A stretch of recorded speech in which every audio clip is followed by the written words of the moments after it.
training is not something I've always been good at. It's not something that all of a sudden I just started training and I was disciplined with it and train hard every single day of the week. No, I absolutely made mistakes when I first started training, and even to this day I'm still making mistakes. And that's one of the biggest reasons why I love training, because it's a never-ending journey of learning. I've mentioned this before. I have my own coach that we work together with my goals, and I'm always learning. And it's one of the biggest things why I got a coach. I want to hire someone that knows more than me. That way I can learn, and I can also inspire and teach my clients. Kind of like with why I picked golf. You're never going to perfect the game. There's always something you can learn, no matter how good you are. Whether if you're a weekend golfer or if you're Scotty Scheffler, you're always going to be learning, and training is the exact same thing. So today I'm going to cover my mistakes that I made early on, and I want to make this very clear that this is not me preaching about what the things that I regret. These are actually things that I'm so grateful that I did do early on, because this is how I learned. But hopefully you can learn from my mistakes, so you don't make the same mistakes that I did. You can maybe, nip it in the bud, so to speak, early on. So first things first, one of the biggest mistakes I made, and I actually see this with a lot of my clients and people that come into the gym, is they go in without having a plan, okay?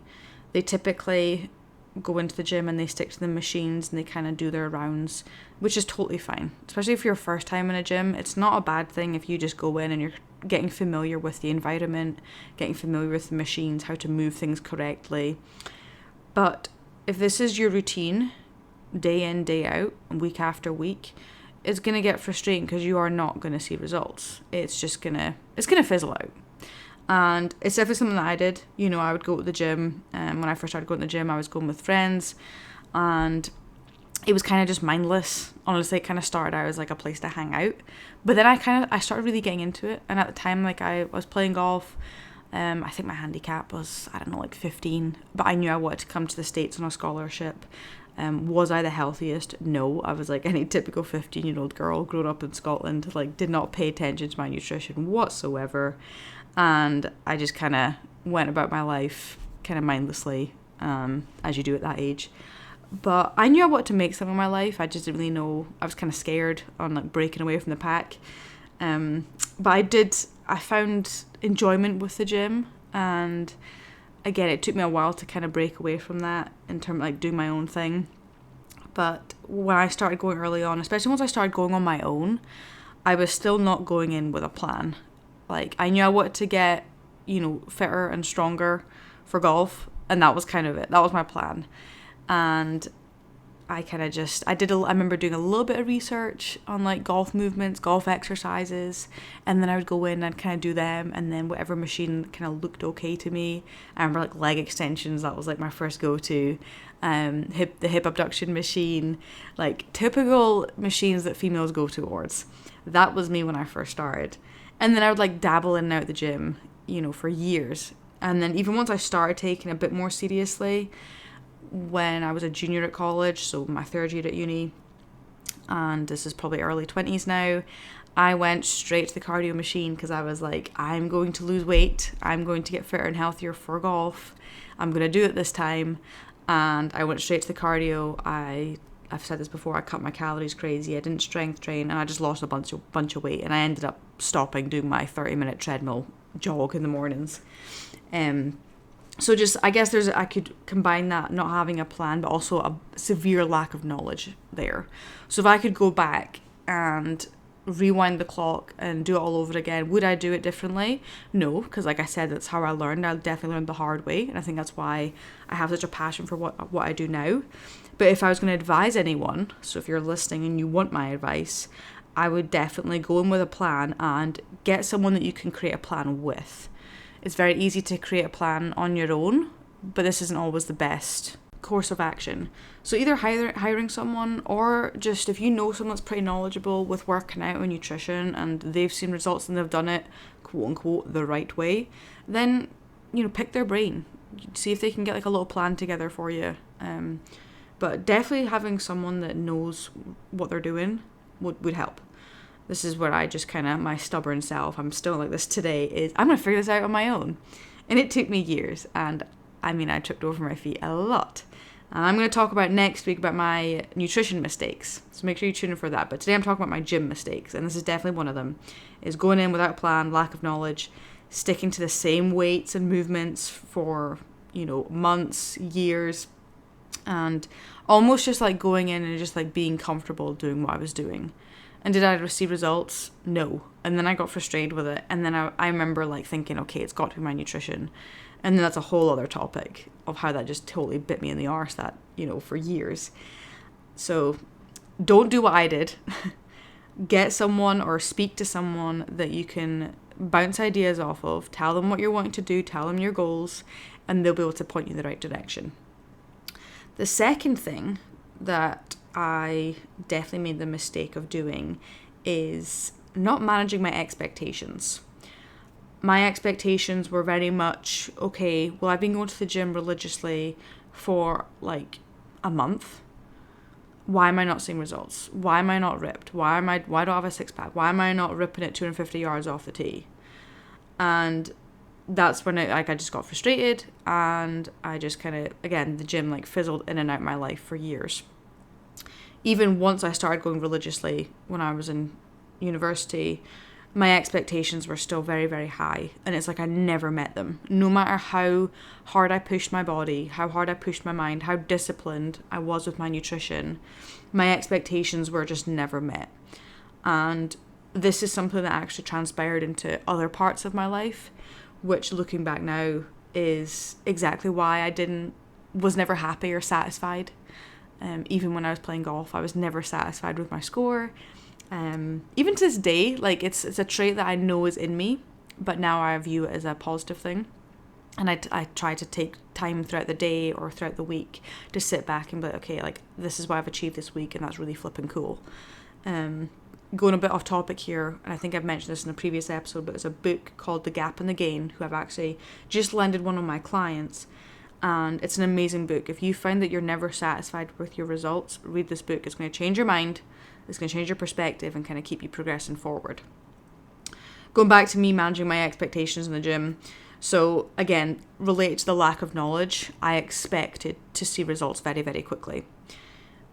Up until recently, as in me becoming a trainer for a few years, now it's like I really understand what good expectations should be.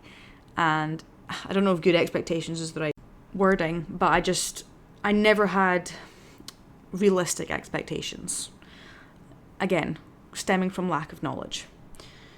And I see it a lot I see it in my clients, and I see it in the general population of people that come into the gym or talk to me about their health and fitness goals. Whether it's they've got a holiday coming up and they want to lose a certain amount of weight in a certain amount of months, or if they're wanting to get a six pack in a certain amount of time. And the reality of it is typically we have these really high expectations that cause us to do, not going to sugarcoat it, stupid shit. It really does. It causes us to do really stupid things that end up being harmful for our health. Or it causes us to put these high expectations, and when we don't meet them, we beat ourselves up about them. And it's this negative like feedback loop of like we're failing over and over again. And we just never quite hit those expectations. My expectations, like I said, I was going to the gym religiously and I was managing my calories. Why am I not ripped? Why am I not hitting 250 yards? And looking back now, and I'm like, Megan, you were so stupid. Like, you were so naive.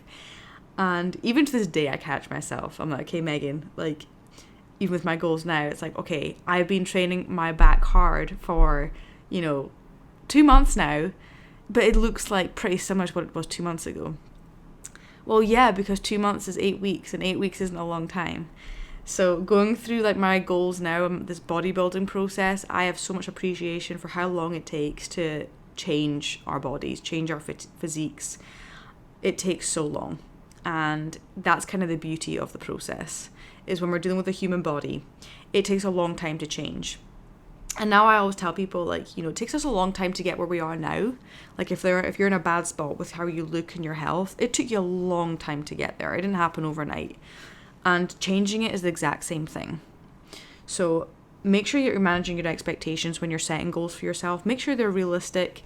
You've heard of SMART goals. So what's that? Specific, measurable, attainable, realistic, and timely. I'm amazed I could remember all that off the top of my head. But make sure you're managing all of those things. and you're managing your expectations. You're not setting something too unrealistic. Nothing wrong with setting high goals. I think they're great, but make sure you are setting realistic goals and setting those realistic expectations. Again, I strongly suggest having someone you can bounce these ideas, bounce these goals off of. Okay, whether it's a coach or a friend, spouse, whoever the case may be. But having someone where you can talk about your goals and managing those expectations is so crucial. Third point, and this again will probably resonate with a lot of people, especially in our day and age with social media, but I definitely fell into the trap of comparing myself to others. Not so much with social media. I remember comparing myself to a lot of the professional golfers I was watching on the LPGA. Not so much with their golf games, but more with the athleticism of how they looked. And I really struggled with body dysmorphia going through this period of my life. Like I said, early 20s, I would compare myself with those LPGA stars and I would strive to look like them. And I was like, if I look like them and if I'm fit like them and if I train as hard as them, I will hit the ball as far as them and I'll be on the LPGA, And saying it out loud, I'm like, I just kind of laugh now because I'm like, oh my goodness, that is very unrealistic. There's my expectations kind of biting me in the arse again. But I definitely would compare myself with how I looked. The weights I was lifting as well. I'd kind of look around the gym and I would see these strong women like lifting all this weight and I would try and do it, but I was so like malnourished and weak. After like me being in the gym for a few months and cutting my calories ridiculously, I was skinny. I definitely just fell into that trap of skinny and deprived and low in energy. But I would compare myself to other people and not realize that, again, the journey is mine and it's me versus me. And I always preach that to my clients. Like, at the end of the day, it's you versus you. Whatever your goals are, whatever you're striving for, it really is about you. Even if you're competing, in a bodybuilding show or a powerlifting meet, or if you're a competitive golfer, it's still you versus you. It's never really about the other people. And if you can kind of keep that mindset and those values in place, you're going to go far in life. You really are.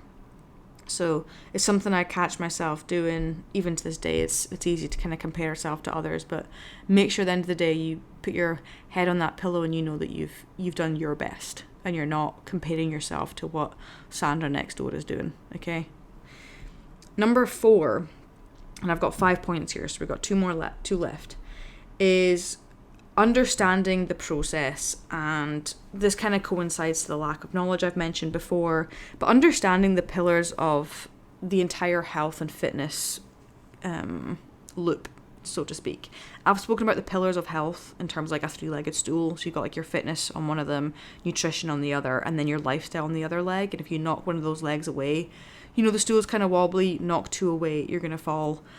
And I didn't understand all of these pillars. And I kind of knocked legs away as I went throughout the years.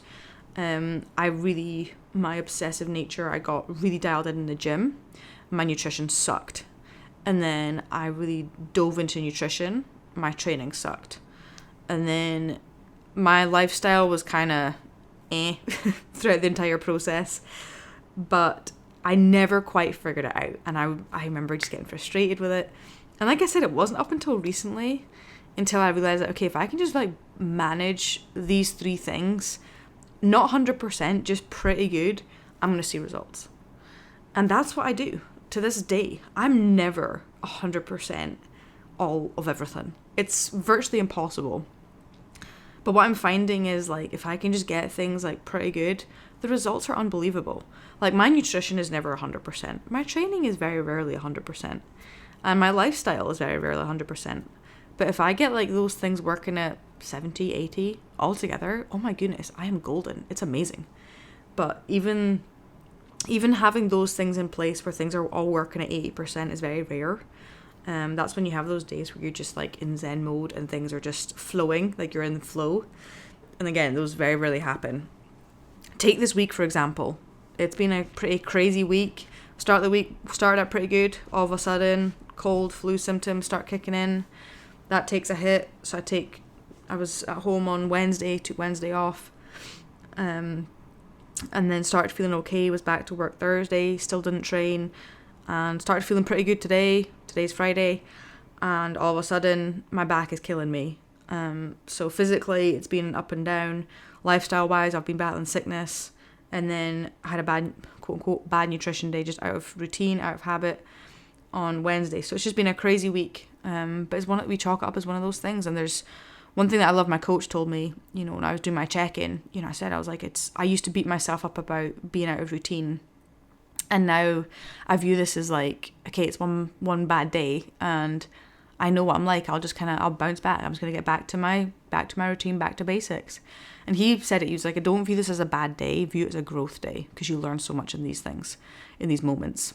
And I was like, oh, he's so right. Even though I still had that mindset, I was like, yeah, I'm learning so much. But having it as a growth day was really, that just totally changed my perspective. But going back to my mistakes, I did not fully understand the process. And again, a large part of this was lack of knowledge. This was new to me and I was figuring it out. But if I could pass down my words of wisdom to you, and again, this is hopefully you learn from my mistakes so you don't do these, is to learn what you're getting into first before you do it. So if you're going to make some changes, you're wanting to get quote unquote fitter, healthier, happier, whatever the case may be, do your research first, speak to people. I would probably hire someone, whether that's a trainer or a coach. Ask them questions, make sure that you find a coach that is right for you, that's fully on board with your goals. They're not just saying, yes, I can get you a 6-pack in 30 days and put you on some crazy diet. Like really, I would interview coaches. I honestly would. I would ask around, speak to them, see what their kind of process is like, see if it's a good fit for you. Okay, you don't just want to hire someone straight out of the bat and just because they got a 6-pack. Like make sure that you're working with someone that you enjoy and their values are in place and you can understand and learn as you go. Don't just get a cookie cutter approach and these random macros. Okay, make sure you're working with someone that has good results with their clients and has good feedback. And view this process as long term, and it's not just you're just doing what you're told. Make sure you're asking questions, you're learning throughout. That's a big part of what I do with my clients, is I want to teach them. So eventually they can go out and they can teach other people, but also it comes to a point where they don't need me anymore. But yeah, make sure you understand the process before you dive into some crazy diet or training plan. Last thing, and this is something I am still practicing, is learning to take rest. And I say this in this, as I was like planning this podcast episode, is weird. I kind of went back into like 20-year-old Megan, and the person I was back then when it came to health and fitness is so different than what I am now. Training and nutrition very much became a compulsion for me. Like if I didn't train, I remember I'd feel really guilty, or I would like cut my calories that day because I wasn't moving. And I didn't view it as like a benefit. It definitely became a compulsion. And I would never take rest. I never took rest days. I would train every day. I would do something every single day, whatever that looked like. And I remember traveling used to stress me out because I wasn't able to go to the gym. And just, it became it became a compulsion, a very unhealthy place to be, rather than healthy.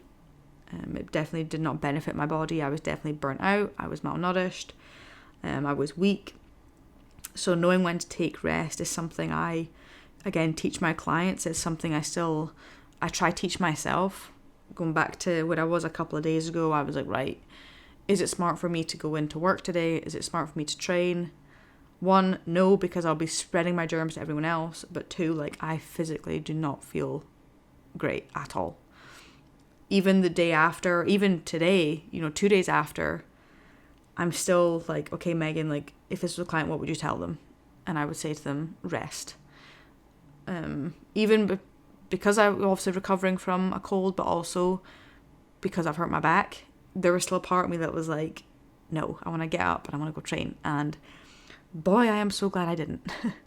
And I know I'm going to get back to training when I feel right, but it's having the discipline to know when to push and when to pull, but also having the discipline to be like, resting is part of the process, okay? And this is not something that I did when I first started training. I was very much the person that would power through and it would end up biting me in the arse at some point, just like everything else. But like I said, this is not an episode of me saying things that I regret. These are things that I learned, okay, through my own mistakes. Do I wish that I didn't maybe make these mistakes over and over and over again for years upon years? I mean, there's a certain point, yeah. But like I said, I'm a strong believer everything happens for a reason. I went through these things as I was supposed to go through them so I could learn from them and help other people so they don't make the same mistakes as me. Next week, I'm going to talk about my top nutrition mistakes, so make sure you listen to that. As always, if you have any questions, any topics you want me to cover, please reach out. Link is below. Instagram is below as well. You can reach out to me there, send me a message. Have a great rest of your week, and I will speak to you guys the next episode.